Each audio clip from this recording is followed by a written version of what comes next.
क्षमापयता आत्मनम् अमुष्य शन्तुम् अर्हसि। सुधिया साधवो लोके नरादेव नरोत्तमा नाभिद्रुहयन्ति भूतेभ्यो यर्हिनात्मा कलेवरम्। श्री मैत्रेय जी कहते हैं, विदुर जी, महाराज पृथु के 99 यज्ञों से यज्ञ भोक्ता यज्ञेश्वर भगवान विष्णु को भी बड़ा संतोष हुआ। उन्होंने इंद्र के सहित वहां उपस्थित होकर उनसे कहा। श्री भगवान ने कहा, राजन, इंद्र ने तुम्हारे 100 अश्वमेध पूरे करने के संकल्प में विघ्न डाला है। अब ये तुमसे क्षमा चाहते हैं, तुम इन्हें क्षमा कर दो। नरदेव, जो श्रेष्ठ मानव, साधु और सद्बुद्धि संपन्न होते हैं, वे दूसरे जीवों से द्रोह नहीं करते, क्योंकि यह शरीर ही आत्मा नहीं है। पुरुषा यदि मुह्यन्ति त्वादृशा देव मायया क्षमा एव परम जातो दीर्घया वृद्ध सेवया अतः कायम इमं विद्वान अविद्या काम कर्मिभिः आरब्ध इति नैव अस्मिन् प्रतिबुधो नुषजते। असंसक्तः शरीरे अस्मिन् अमनोत्पादिते गृहे अपत्ये द्रविणे वापि कः कुर्यान् ममतां बुधः। एका शुद्धा स्वयं ज्योतिर्निर्गुणोऽश गुणाश्रया सर्वगो नावृत्तः साक्षी निरात्मा मात्मनः परः। य एवं सन्तम् आत्मानम् आत्मस्थं वेद पुरुषः नाज्यते प्रकृतिस्थो अपि तद्गुणे सामयी सतः।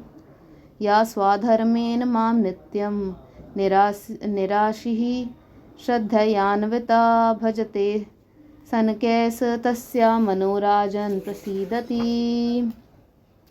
परित्यक्ता गुणा सम्यग् दर्शनो विषादशयः शान्तिं मे समवस्थानं ब्रह्म कैवल्यम् अश्नुते। उदासीनम् इवाध्यक्षं द्रव्यज्ञानक्रियात्मनां कुटस्थम् इमम् आत्मानं यो वेदाप्नोति शोभनम्। भिन्नस्य लिङ्गस्य गुणा प्रवाहो द्रव्यक्रियाकारका चेतनात्मनः दृष्टासु सम्पत्सु विपत्सु सूरयो ना विक्रियन्ते मयि बधा सौहृदा। यदि तुम जैसे लोग भी मेरी माया से मोहित हो जाएं, तो समझना चाहिए कि बहुत दिनों तक की हुई ज्ञानी जनों की सेवा से केवल श्रम ही हाथ लगा। ज्ञानवान पुरुष इस शरीर को अविद्या, वासना और कर्मों का ही पुतला समझकर इसमें आसक्त नहीं होता।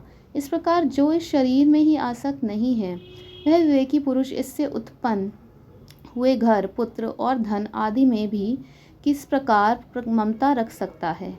यह आत्मा एक शुद्ध स्वयं प्रकाश, निर्गुण, गुणों का आश्रय स्थान, सर्वव्यापक, आवरण शून्य, सबका साक्षी एवं अन्य आत्मा से रहित है, अतएव शरीर से भिन्न है। जो पुरुष इस देह स्थित आत्मा को इस प्रकार शरीर से भिन्न जानता है, वह प्रकृति से संबंध रखते हुए भी उसके गुणों से लिप्त नहीं होता, क्योंकि उसकी स्थिति मुझ परमात्मा में रहती है। राजन, जो पुरुष किसी प्रकार की कामना ना रखकर अपने वर्णाश्रम के धर्मों द्वारा नित्य प्रति श्रद्धा पूर्वक मेरी आराधना करता है, उसका चित्त धीरे धीरे शुद्ध हो जाता है। चित्त शुद्ध होने पर उसका विषयों से संबंध नहीं रहता तथा उसे तत्व ज्ञान की प्राप्ति हो जाती है। फिर तो वह मेरी समता रूप स्थिति को प्राप्त हो जाता है। यही परम शांति, ब्रह्म अथवा कैवल्य है। जो पुरुष यह जानता है कि शरीर, ज्ञान, क्रिया और मन का साक्षी होने पर भी कूटस्थ आत्मा उनसे निर्लिप्त ही रहता है, वह कल्याणमय मोक्ष पद प्राप्त कर लेता है। राजन, गुण प्रवाह रूप आवागमन तो भूत, इंद्रिय, इंद्रियाभिमानी, देवता और चिदाभास, इन सब की समष्टि रूप परिच्छिन्न लिंग शरीर का ही हुआ करता है। इसका सर्व साक्षी आत्मा से कोई संबंध नहीं है। मुझ में दृढ़ अनुराग रखने वाले बुद्धिमान पुरुष संपत्ति और विपत्ति प्राप्त होने पर कभी हर्ष, शोक आदि विकारों के वशीभूत नहीं होते। समानोत्तम मध्यमाधमं मदः सुखे च दुखे च जितेन्द्रियशः। मयोपक्लपताखिलः लोक संयुतो विधत्स्व विराखिलालोकरक्षणम् श्रेया प्रजा पालनम् एव राज्ञो यत्साम्पराये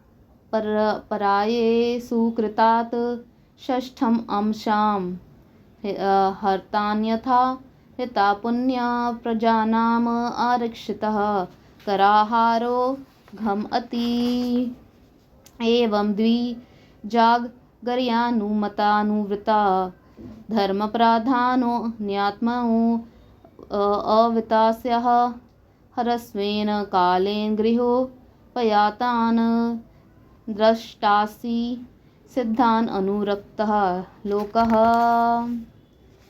वरं च मत्कञ्चना मानवेन्द्र वृणीष्व ते अहं गुणशिला यन्त्रितः नाहम् अखेर वे सुलभस्तपोभिर्योगेन व यत् चितावर्ति मैत्रेय उवाच सा इत्थं लोका गुरुणा विश्वक्सेन विश्वजित् अनुशासिता आदेशं शीरसा जग्रहे हरे स्पृशन्तं पादयो प्रेम्णा वृद्धितं स्वेन कर्मणा शताक्रतुं परिष्वजस्य विद्वेषं विससर्जः भगवान् अथा विश्वात्मा पृथूनोपाहृताहारनः सम्मुजाहान्या भक्त्या गृहीता चरणाम्बुजः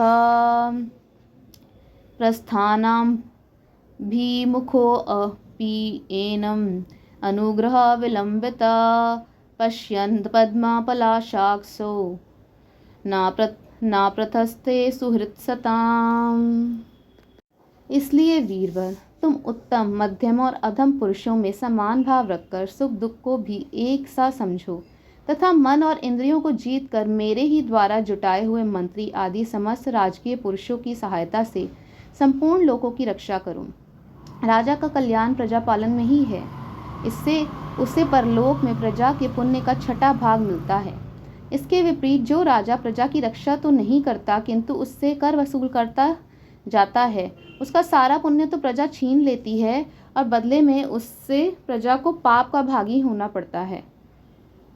ऐसा विचार कर यदि तुम श्रेष्ठ ब्राह्मणों की सम्मति और पूर्व परंपरा से प्राप्त हुए धर्म को ही मुख्यतः अपना लो और कहीं भी आसक्त ना होकर इस पृथ्वी का न्यायपूर्वक पालन करते रहो, तो सब लोग तुमसे प्रेम करेंगे और कुछ ही दिनों में तुम्हें घर बैठे ही सनकादि सिद्धों के दर्शन होंगे। राजन, तुम्हारे गुणों ने और स्वभाव ने मुझको वश में कर लिया है, अतः तुम्हें जो इच्छा हो मुझसे वर मांग लो। उन क्षमा आदि गुणों से रहित यज्ञ तप अथवा योग के द्वारा मुझको पाना सरल नहीं है। मैं तो उन्हीं के हृदय में रहता हूँ जिनके चित्त में समता रहती है। श्री मैत्रेय जी कहते हैं, विदुर जी, सर्वलोक गुरु श्री हरि के इस प्रकार कहने पर जगद्विजयी महाराज पृथु ने उनकी आज्ञा शिरोधार्य की। देवराज इंद्र अपने कर्म से लज्जित होकर उनके चरणों पर गिरना ही चाहते थे कि राजा ने उन्हें प्रेम पूर्वक हृदय से लगा लिया और मनोमालिन्य निकाल दिया। फिर महाराज पृथु ने विश्वात्मा भक्त वत्सल भगवान का पूजन किया और क्षण क्षण में उमड़ते हुए भक्ति भाव में निमग्न होकर प्रभु के चरण कमल पकड़ लिए। श्रीहरि वहां से जाना चाहते थे किंतु पृथु के प्रति जो उनका वात्सल्य भाव था उसने उन्हें रोक लिया। वे अपने कमल दल के समान नेत्रों से उनकी ओर देखते ही रह गए, वहां से जा न सके। सा आदिराजो रचितांजलिर हरिम विलोकितुम नाशकद अश्रुलोचनः न किंचनो वाचा स बाष्प विक्लवो हृदो पगूह्यामनुम् आधाद अवस्थित अथावमृजयाश्रु कला विलोकयन् अतृप्ता दृग्गोचरम् आहा पुरुषम् पदा स्पृशन्तं क्षितम् अंश उन्नते विनियसता हस्तग्राम उरंगा विद्विषः। पृथुरुवाच वरां विभो त्वद् प्रदेश्वराद् बुधा कथं वृणीते गुणा विक्रियात्मन् नाम ये नराकानां नम अपि सन्ति देहिनां तान् ईशा कैवल्यपते विनेन च न काम्येनाथ तदपि अहं क्वचिन्न यत्र युष्मच्चरणाम्बुज स्वः महात्मान्तर्हृदयान्मुखाच्युतो विधत्स्वाकर्णयुक्तम् एषमेव रः सा उत्तम श्लोका महान् मुखाच्युतो भवत्पदाम्भोज सुधाकणानिलः स्मृतिं पुनर्विस्मृता तत्त्ववर्तमानं कुयोगिनां नो वितरति अलं वरः यशा शिवं सुश्रवा आर्या संगमे यदृच्छया चोपश्नोति ते सकृत् कथं गुणा ज्ञो विरमेद विना पशुं शरीर यत् प्रवरे गुणासंघर हेच्छया। आदिराज महाराज पृथु भी नेत्रों में जल भर आने के कारण ना तो भगवान का दर्शन ही कर सके और ना तो कंठ गदगद हो जाने से कुछ बोल ही सके। उन्हें हृदय से आलिंगन कर पकड़े रहे और हाथ जोड़े ज्यों के त्यों खड़े रह गए। प्रभु अपने चरण कमलों से पृथ्वी को स्पर्श किए खड़े थे। उनका कारागृह भाग गरुड़ जी के ऊंचे कंधे पर रखा हुआ था। महाराज पृथु नेत्रों के आंसू पोंछकर अतृप्त दृष्टि से उनकी ओर देखते हुए इस प्रकार कहने लगे। महाराज पृथु बोले, मोक्षपति प्रभु, आप वर देने वाले ब्रह्मादि देवताओं को भी वर देने में समर्थ हैं। कोई भी बुद्धिमान पुरुष आपसे देहाभिमानियों के भोगने योग्य विषयों को कैसे मांग सकता है। वे तो नारक की जीवों को भी मिलते ही हैं। अतः मैं इन तुच्छ विषयों को आपसे नहीं मांगता। मुझे तो उस मोक्ष पद की भी इच्छा नहीं है जिसमें महापुरुषों के हृदय से उनके मुख द्वारा निकला हुआ आपके चरण कमलों का मकरंद नहीं है, जहाँ आपकी कीर्ति कथा सुनने का सुख नहीं मिलता। इसलिए मेरी तो यही प्रार्थना है कि आप मुझे 10,000 कान दे दीजिए, जिनसे मैं आपके लीला गुणों को सुनता ही रहूं। पुण्य कीर्ति प्रभु, आपके चरण कमल मकरंद रूपी अमृत कणों से को लेकर महापुरुषों के मुख से जो वायु निकलती है, उसी में इतनी शक्ति होती है, वह तत्व को भूले हुए हम कुयोगियों को पुनः तत्व ज्ञान करा देती है। अतएव हम दूसरे वरों की कोई आवश्यकता नहीं है। उत्तम कीर्ति वाले प्रभु, सत्संग में आपके मंगल में सुयश को देववश एक बार भी सुन लेने पर कोई पशु बुद्धि पुरुष भले ही तृप्त हो जाए, गुणग्राही उसे कैसे छोड़ सकता है। सब प्रकार के पुरुषार्थों की सिद्धि के लिए स्वयं लक्ष्मी जी भी आपके सुयश को सुनना चाहती हैं। अथा भजे त्वाखिला पुरुषोत्तमं गुणालयं पद्माकरेव लालसा अपि आव्योर एकपति स्पृधो कलीर नास्यात् कृता त्वच्छरणेक तानयो जगज जननं याम जगद ईशा वैशसं स्याद एव यत्कर्मणि न संहितं करोषि फलगव अपि रुदीन वत्सलः स्व एव धिष्णये अभिरत्स्य किं तया भज्यन्ते अथ त्वाम् अत एव साधवो विदुस्तमाया गुणा विभ्रमोदयं भवत्पदानुस्मरणात् ऋते सतां निमित्तम् अन्यद् भगवान् नाविद्महे मन्ये गिरं ते जगतां विमोहिनीं वरं वृनिष्विते वेति भजन्तम् आथ यत् वाचा नूतनतया यदि ते जनो स्थितः कथं पुनः कर्म करोति मोहिता त्वन्माययाधा जना ईशा खण्डितो यद् अन्यद् आशस्तरीतात्मनो बुद्ध यथा चरेद बाल हितं पिता स्वयं तथा त्वम् एवार्हसि नः समीहितुम्। मैत्रे उवाच इति आदिराजेन्नूत सा विश्वाद्रिक्तम् अहा राजन्मयि भक्तिरस्तु ते दिष्टये दृशि धीर्मयि ते कृत यया मायां मदीयां तरति स्म दुस्तयजाम्।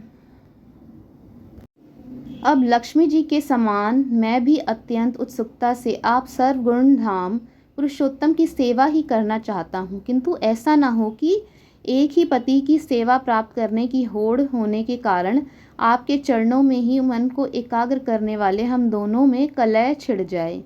जगदीश्वर जगत जननी लक्ष्मी के हृदय में मेरे प्रति विरोध भाव होने की संभावना तो है ही, क्योंकि जिस आपके सेवा कार्य में उनका अनुराग है उसी के लिए मैं भी ललायत हूँ, किंतु आप दीनों पर दया करते हैं, उनके तुच्छ कर्मों को भी बहुत करके मानते हैं, इसलिए मुझे आशा है कि हमारे झगड़े में भी आप मेरा ही पक्ष लेंगे। आप तो अपने स्वरूप में ही रमण करते हैं, आपको भला लक्ष्मी जी से भी क्या लेना है। इसी से निष्काम महात्मा ज्ञान हो जाने के बाद भी आपका भजन करते हैं। आप में माया के कार्य अहंकार आदि का सर्वथा अभाव है। भगवान, मुझे तो आपके चरण कमलों का निरंतर चिंतन करने के सिवा सत्पुरुषों का कोई और प्रयोजन ही नहीं जान पड़ता। मैं भी बिना किसी इच्छा के आपका भजन करता हूँ। आपने जो मुझे कहा कि वर मांग, सो आपकी इस वाणी को तो मैं संसार को मुँह में डालने वाली ही मानता हूँ। यही क्या, आपकी वेद रूपा वाणी ने भी तो जगत को बांध रखा है। यदि उस वेदवाणी रूप रस्सी से लोग बंधे ना होते तो वे मोहवश सकाम कर्म क्यों करते। प्रभु, आपकी माया से ही मनुष्य अपने वास्तविक स्वरूप आपसे विमुख होकर अज्ञानवश अन्य स्त्री पुत्र आदि की इच्छा करता है। फिर भी जिस प्रकार पिता पुत्र की प्रार्थना की अपेक्षा न रखकर अपने आप ही पुत्र का कल्याण करता है, उसी प्रकार आप भी हमारी इच्छा की अपेक्षा न करके हमारे हित के लिए स्वयं ही प्रयत्न करें। श्री मैत्रेय जी कहते हैं, आदिराज पृथु के इस प्रकार स्तुति करने पर सर्वसाक्षी हरि श्री हरि ने उनसे कहा, राजन, तुम्हारी मुझ में भक्ति हो, बड़े सौभाग्य की बात है कि तुम्हारा चित्त इस प्रकार मुझ में लगा हुआ है। ऐसा होने पर तो पुरुष सहज में ही मेरी उस माया को पार कर लेता है जिसको छोड़ना या जिसके बंधन से छूटना अत्यंत कठिन है। अब तुम सावधानी से मेरी आज्ञा का पालन करते रहो। प्रजापालक नरेश, जो पुरुष मेरी आज्ञा का पालन करता है उसका सर्वत्र मंगल होता है। तत्त्वं कुरु मयादिष्टम् अपरमता प्रजापते मद आदेश करो लोका सर्वत्राप्नोति शोभनम्। मैत्रेय उवाच इति वैन यस्य राजऋषिः प्रतिनन्द्यार्थवचः पूजितोऽनुगृहीत्वा वैनं गन्तुं चक्रे च्युतो मतिम्। देवऋषि पितृगन्धर्वा सिद्धचारणापनागः किन्नराप्सरोऽसो मर्त्यः खगाभूतानि अनेकशः यज्ञेश्वराधियरज्ञा वाग्विताञ्जलि भक्तिता सभाजिता ययु सर्वे वैकुण्ठानुगतास्ततः।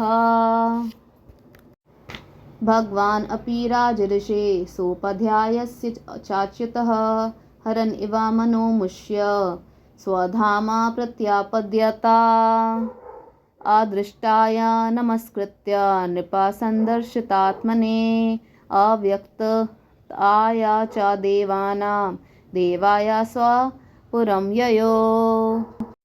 श्री मैत्रेय जी कहते हैं, विदुर जी, इस प्रकार भगवान ने राजऋषि पृथु के सारगभृत वचनों का आदर किया।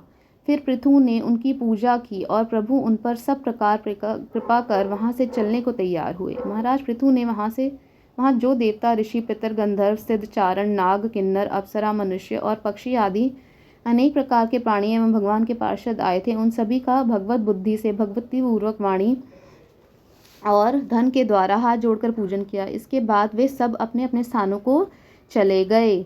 भगवान अच्युत भी राजा पृथु एवं उनके पुरोहितों का चित्त चुराते हुए अपने धाम को सिधारे। तदंतर अपना स्वरूप दिखाकर अंतर्धान हुए। अव्यक्त स्वरूप देवादिदेव भगवान को नमस्कार करके राजा पृथु भी अपनी राजधानी में चले गए।